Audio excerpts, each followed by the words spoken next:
നമ്മുടെ മുഖ്യമന്ത്രിയുടെ മനസ്സ് നമ്മൾ മനസ്സിലാക്കില്ല. അദ്ദേഹത്തിന് എല്ലാവരെ കുറിച്ച് നല്ല ചിന്തയുണ്ട്. ജയിലിലെ പ്രതികളോടൊക്കെ അദ്ദേഹത്തിന് എന്തുമാത്രം കരുണയാണല്ലേ. കോടതികൾ പോലും ഇത്രയും സന്മനസ് പ്രതികളോട് കാണിക്കത്തില്ലെന്ന് എനിക്ക് തോന്നുന്നു. വാസ്തവത്തിൽ നമ്മളിങ്ങനെ കുത്തിയിരുന്ന് പഠിച്ചിട്ടൊന്നും യാതൊരുവിധ കാര്യമില്ല. ഇതുപോലെ ഒരു കുത്തും കൊലയൊക്കെ നടത്തിയിട്ട് നമ്മൾ വല്ല ജയിലിലോട്ട് പോയി കഴിഞ്ഞാൽ നമുക്ക് മാസ വരുമാനമുണ്ട്. അതായത് നമ്മൾ ജയിൽ വിട്ട് ഇറങ്ങുമ്പോൾ നമുക്ക് നല്ലൊരു ബാങ്ക് ബാലൻസ് നമുക്ക് മെയിൻറ്റെയിൻ ചെയ്ത് പോകാം. നമുക്ക് നല്ല സുഭിക്ഷമായിട്ട് ജീവിക്കുകയും ചെയ്യാം.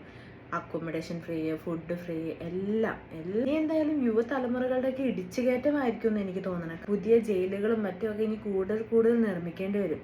എൻ്റെ ആശാ വർക്കർ ചേച്ചിമാരെ, നിങ്ങൾ എന്തിനാണ് ഇത്ര കഷ്ടപ്പെട്ട് വെയിലും കൊണ്ട് നടക്കണതിൻ്റെ കാര്യം എന്തായിരിക്കണത്? നമ്മുടെ മുഖ്യമന്ത്രി നമുക്ക് ഇത്രയും വലിയൊരു ഓപ്പർച്യൂണിറ്റിയാണ് നമുക്ക് തുറന്നു തന്നിരിക്കുന്നത്. നമുക്ക് ഒരു ദിവസം 10-600 രൂപ എന്നൊക്കെ പറയുമ്പോൾ ഒരു മാസം ഒരു 10-12,000 രൂപയ്ക്ക് അടുത്ത് വരുമായിരിക്കും അല്ലേ? അങ്ങനെയാണെങ്കിൽ ഒരു വർഷമാകുമ്പോൾ എത്ര 2 ലക്ഷം രൂപയ്ക്ക് അടുത്തുണ്ട്. കോളടിച്ച് എല്ലാവർക്കും എന്തായാലും പീഡിപ്പിച്ച് പോകുന്നവർക്കും കുത്തും കൊലയും പിടിച്ചവർക്കും എല്ലാവരും പോണവർക്ക് എല്ലാവർക്കും കോളായിട്ടുണ്ട്. എല്ലാവർക്കും ഭയങ്കര സന്തോഷ വാർത്തയാണ് ഈ 2026 നമ്മുടെ മുഖ്യൻ.